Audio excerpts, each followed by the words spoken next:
Hi, this is Rachelle with Live in Vibrancy, and I want to take a minute and answer a question that I got because I think this actually answers two questions. So the question was, how do I feel like I have it when my circumstances demonstrate very clearly that I don't? So essentially, this also answers the question of how do I let go while also focusing on my desire. And so starting with the first question. So with the first question, the answer to the first question, what it's not is, this is not pretending. This is not ignoring circumstances. This is not about your mood either. You can be having a bad day and still be in the right identity if you recognize what that bad day is actually expressing to you. That is a key. Those triggers, those perceptions, those are really the keys to your resistance. The resistance you have to being the person that has it. And so recognize a lot of this is not conscious. So when you say, I have no resistance, well, if you're being triggered, then yes, it's your resistance. Anything that you hate, anything that you can't accept, anything that constantly pulls you down into that you can't have it, this is your resistance. So anyway, I digress because I could go off on a lot of tangents and I've recorded this a lot of times. So we're going to try to get it right this time. Okay, so essentially take a minute and I encourage you to do this with me because as someone I respect once said, you could read as many books on riding a bike and intellectually understand it, but do you actually know how to ride a bike? So let's move into this experientially so that you're not just intellectualizing this because at an intellectual level, it's not practical. So take a minute and imagine that you already have what you're creating. So whether that's your specific person, whether that's a house on the beach, whether that's $20, I don't really care. It doesn't really matter. The process is the same no matter what you're doing. So now imagine that you already have it. Or for some of you, you might want to imagine that if you have a hard time moving yourself out of your current experience, so imagine if you knew that all of this was going to be over in 3 days, how would you feel?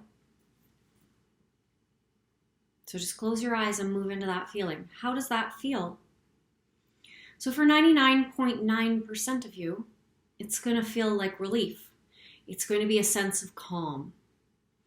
And so and this is sometimes maybe where the confusion can be. Someone will say, I don't know what it feels like to be a millionaire. Well, it feels regular. It feels like you can pay your bills. It feels like you could go on a trip and it's not like a big thing. It feels normal. If you had your SP, some people will maybe confuse that they have to get into this sense of elation. And that's not wrong because I've manifested a lot of things from using that energy from my heart space. But that's not the easiest way. So most of the time I like to direct people to the easiest way. And although the heart center, it feels freaking amazing. It's not always the easiest way, particularly when you are looking at your circumstances. That for a lot of people may take a lot of practice to move into that sense of elation when they are looking at their life paved, their life smeared across the pavement. So let's just move into calm. So that's that feeling of calm, that relief, that having it. It's normal for you. And so that, in essence, is how you feel like you have it when reality says you don't. You notice your triggers, and then you move into that calm. And this is the crux of the work that I do is to help people, whether it's shadow work or whether it's other ways that we reprogram the subconscious mind, and then we, help with the emotional aspect. But in essence, the goal is to get to that sense of calm because that is what it feels like to have it. And that is also how you let go and focus on your desire at the same time. Focusing doesn't mean thinking about it all the time, because thinking about it all the time tends to move us into this awareness that we don't have it. So if you have it and you feel like it's yours and there's no sense of you're going to lose it or anything like that, then basically you just have this sense of calm. You don't need to focus on it all the time because it's yours. And so that is how you focus on your desire. It's not focusing on it specifically. It's focusing on having it. You already have it. You feel calm. You feel peace. You feel a sense of relief. And I think I've mentioned this before.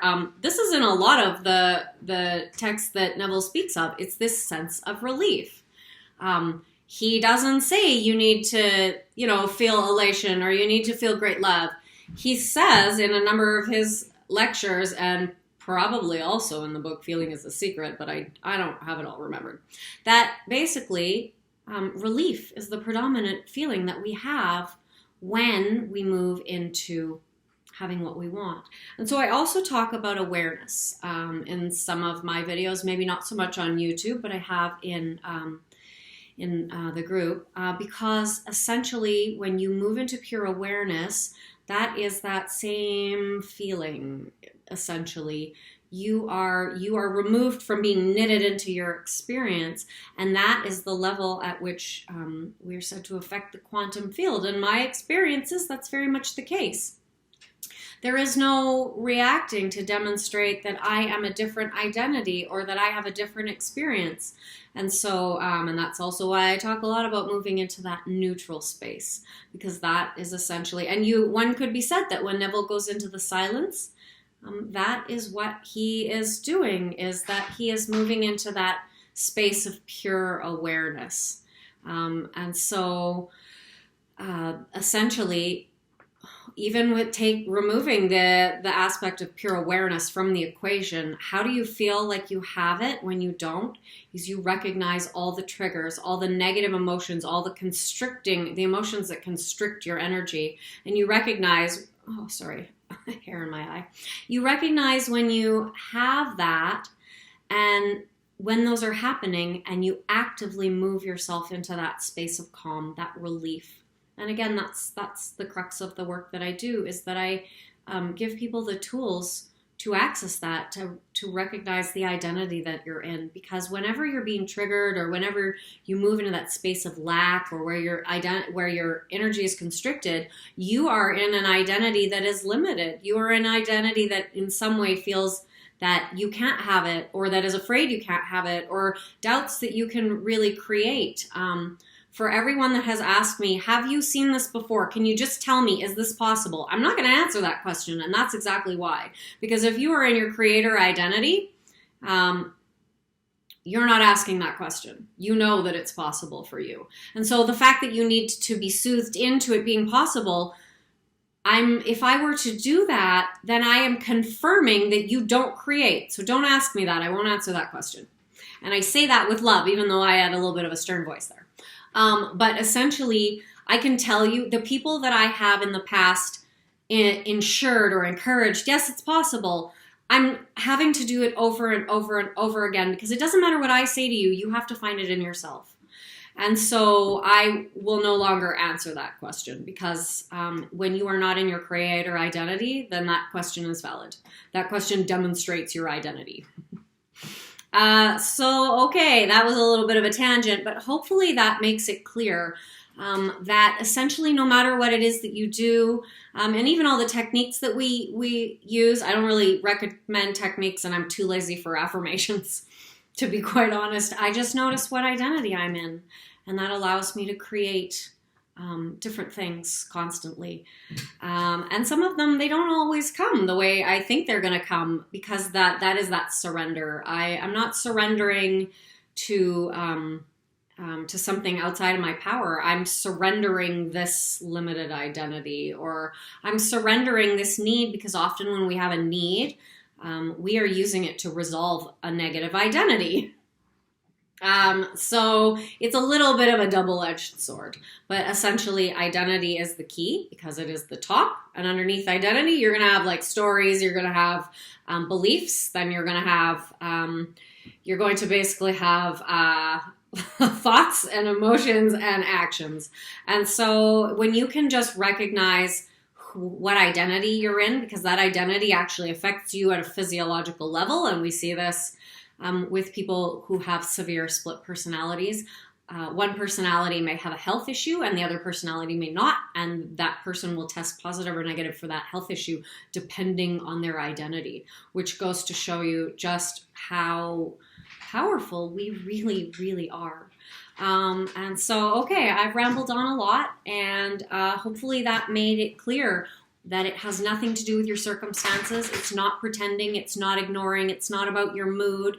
It's really about just stepping into that identity, and that identity has a feeling of calm. And so if you are triggered, that's not something. Stupid computer trying to go to sleep. Doesn't it see I'm doing something? So anyway, I'm not even going to edit this out because I don't have time today.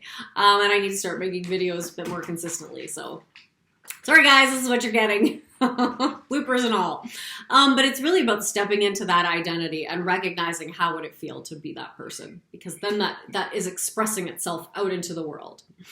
Okay, so if you're into bloopers or this helped you, please don't forget to share, like, and subscribe. And because I always forget to tell you, don't forget to hit the little bell. I also offer coaching, and although my coaching is full for the month of July, I will be opening some spots up again in early August. You won't be able to access spots through my website, but you can email me directly, and my email should be below, or it is, it should be available below. So until next time, and I will try not to make these so far apart, please have a fantastic day and live as though it's impossible to fail.